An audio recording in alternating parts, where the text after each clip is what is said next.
Filipino leads a multifaceted lifestyle, one that cares for the home, keeps in touch with friends, and stays productive at work. And many of these individuals come from the BPO sector, with the industry raking revenues of up to 23 billion pesos in 2015. But nowadays, a huge obstacle to maintaining balanced living is traffic. To aid in this need, a new trend of integrated lifestyle districts that provide leisure, work, and residential needs has been popping up, with SMDC driving the forefront.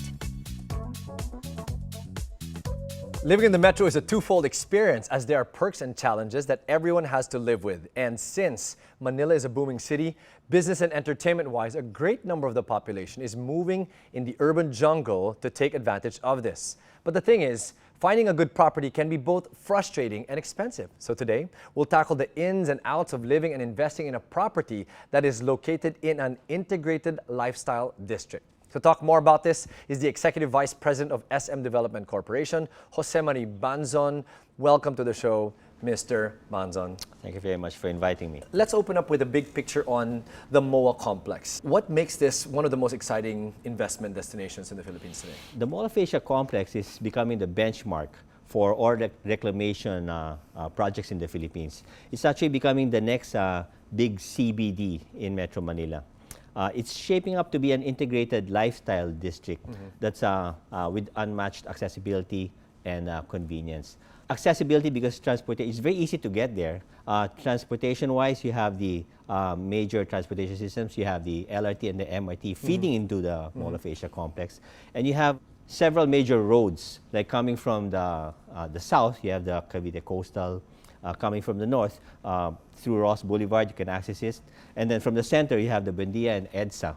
And not to mention the latest NAIA Expressway coming from the airport. So it's very accessible. So you have a lot of entry and exit points, so which makes it very comfortable, very easy to get to, and the traffic is much more manageable than the regular CBDs. Okay. It's very convenient because you have, of course, the mall. Mall of Asia is one of the biggest malls, not only in the Philippines, but in the world. You have a church, you have exhibition in the convention centers and hotels. And then, of course, it's next to the entertainment city. And, of course, the SMDC residential complex. It's actually becoming one of the more popular CBDs in the country. That's the key. Now, there are also in the complex the BPOs. You want to tell me about its presence and how that affects the SMDC development? Okay. Right now, SM has they have three BPO buildings there. That is actually fully leased out. SM is building another two, that's ongoing, two buildings, and there are more buildings that are actually in the design stage. So that's because there's a very long queue from BPO locators. Really? To get a space very there. long queue. Actually, the other developers have already joined the bandwagons. There are a lot of developers that have started their BPO buildings themselves. So if you go to the Mall of Asia complex, you see a lot of new construction going on for BPO buildings. And you're saying that that is part of the intentionality of the SMDC design, is to be near these BPOs within the complex because, as you mentioned, they have need for places to stay. And would you say that this is part of your target market, the BPO employees, if you will, and executives? Well, part of the target market, either as end users, meaning the buyers, or as tenants, so that the people who buy from us would basically have a very strong rental market. So, but of course, other than the BPOs, there are other workers there, like the ones who work in the entertainment city, the ones that work in the malls. We have also attracted a lot of foreign buyers because of the concept of actually living next to the bay. Really? So foreign buyers, people working in the area, investors. Is it also a primary target of yours, people buying it and leasing it out to you, various users, buying several at a time? That's right. We have multiple buyers because they've been very encouraged by the yields that they've been getting. And because they are encouraged by the yields that they've been getting, part of the real estate story, and I'm going to ask you this, is some people are saying there's a glut in the market. Do you agree with that? There's a study by the University of Asia and the Pacific on the property market in the Philippines, and they established that there's a shortfall of 5.8 million units of housing. And these are the people who can afford. They've removed the people who cannot afford housing, and the ones who can afford, there's a shortfall of 5.8 million units. And of that 5.8 million units shortfall, 4.6 million fall under the economic and affordable segment, which is exactly right smack what SMDC has targeted. So as far as we're concerned, as SMDC, we feel that our market, we produce maybe about 25,000, 30,000 units a year. So it'll take us a very long time to address the 4.6 million backlog. Okay. And that backlog, is that concentrated in any particular district in the Philippines? Actually, it's heavy in the NCR, in the Cavite area. Even in NCR, you'd think there's no more space. But so there are places that they need housing. We're talking about the fringes. That's why our strategy now, while we have a big presence in the NCR, we started developing the fringes, like the Novaliches, Las Piñas, Fairview area. Big concentration of the backlog will be, other than the NCR, is in the southern part and northern part of Metro Manila, like Bulacan and Pampanga area. Okay. Outside of Manila, are they present in key cities like down south? We're looking at Cebu, Davao. Do you also see concentrations of the backlog that is present there? Fairly large backlog there, especially since many OFWs actually come from the south as well. So in line with that, SMDC has also started to go outside of Metro Manila. We've actually identified locations where we have malls, like in Davao, in Cebu, in Bacolod, and in Iloilo. And over the next 1 to 2 years, we're actually developing medium-rise buildings next to the malls, keeping in line with our strategy to offer affordable housing in very convenient places. Okay, and we'll look more at the integrated lifestyle district and how you are doing this strategy, putting it together in a bit. We're going to take a short break. We'll continue our discussions when we return. Stick around. On the Money, we'll be right back.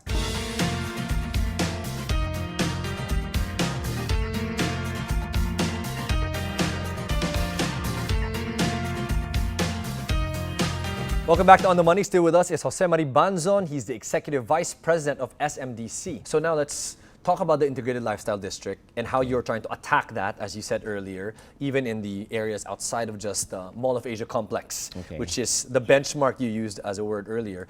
Tell me about how the Integrated Lifestyle District factors in there. What are the key components and the amenities that are part of that? Firstly, the SMDC strategy has always been, our trademark is that our projects need to be very convenient for the buyers, for the unit owners. It needs to be either near the malls, near schools, or in transportation hubs. So it becomes very convenient for the buyers. And in addition to that, the amenities have to be first class. Resort-style amenities like the pool should be very nice. If you're in the resort, you have a lot of trees, a lot of parks, a lot of gardens, manicured gardens. You have jogging trails wherever we have the area. And then the lobbies have to be like hotel-style lobbies. Interior decorated. You have huge air conditioning, very comfortable sofas, and more importantly, Wi-Fi. I think the challenge there would be you're trying to bring first class, in the words you used, to a market that is mid and even affordable now. Yes. And the price points, as you were explaining to me off camera, would be anywhere from 500,000 pesos to about 3 million pesos. That's How are you right. able to do that? The units themselves become very affordable, and then we spend a lot on the amenities, and that the amenities, after we turn over to the unit owners, they're the ones that maintain it.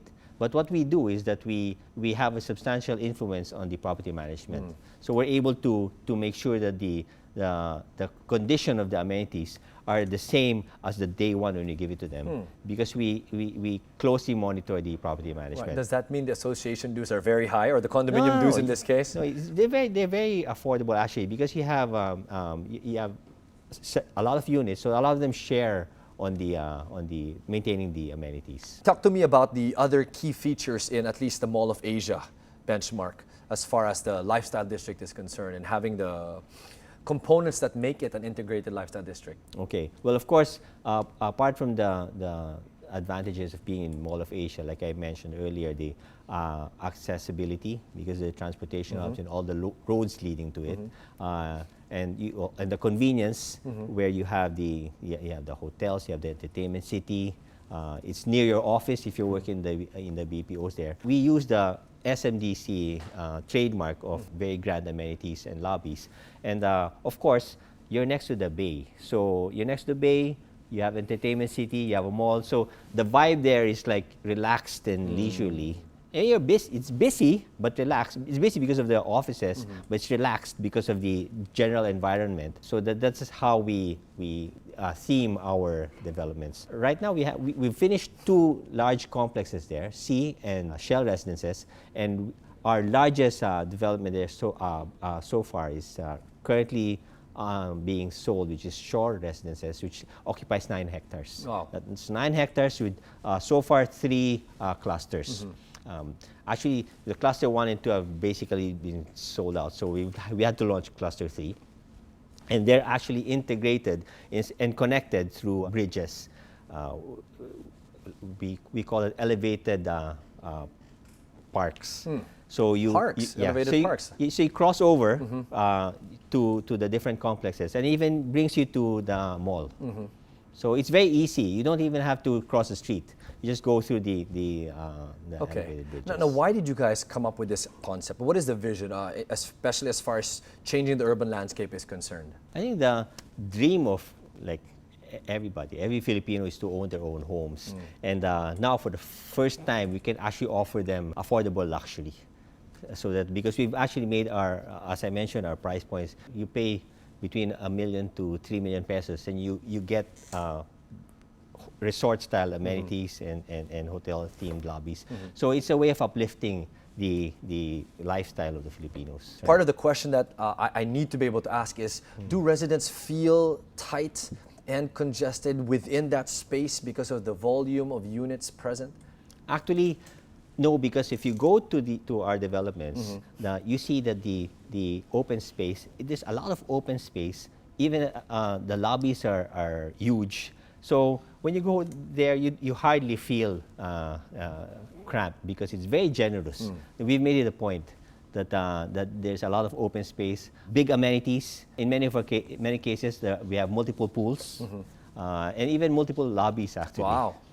So sometimes you won't even see your neighbor. Right. And part of what you were telling me, the vision is to be able to reach the fringes or the areas where there's still a lot of backlog. And you said the signature of SMDC will always be you build near the malls and the access points. So now help connect the dots between the integrated lifestyle district and how you want to now cascade that across all of these potential locations moving forward. Okay. In many of the developments that we're doing now, because up until recently, we have been building in Metro Manila. So now we've started building in the fringes, like in Fairview, in Novaliches, in Las Piñas, and but these are still near SM malls. And if there's no SM mall nearby, we build our own. Like if you've seen our projects in Jazz Residences or Light Residences, or Sun Residence, we have our mini mall there. So we still offer the convenience to our buyers.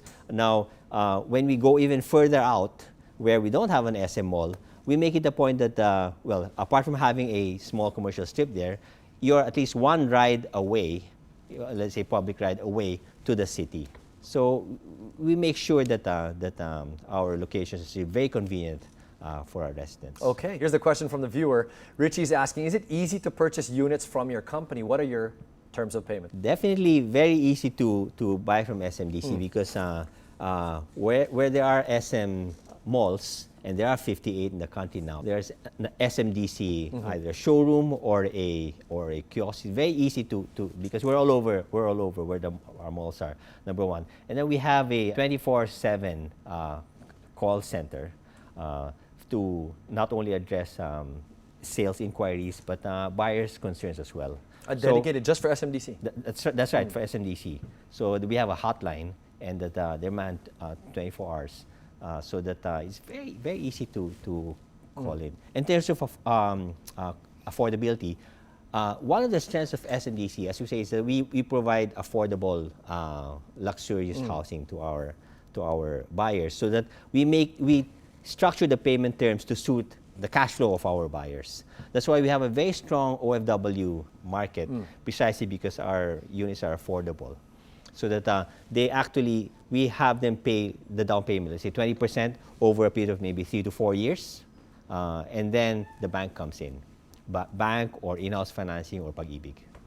Okay, wonderful.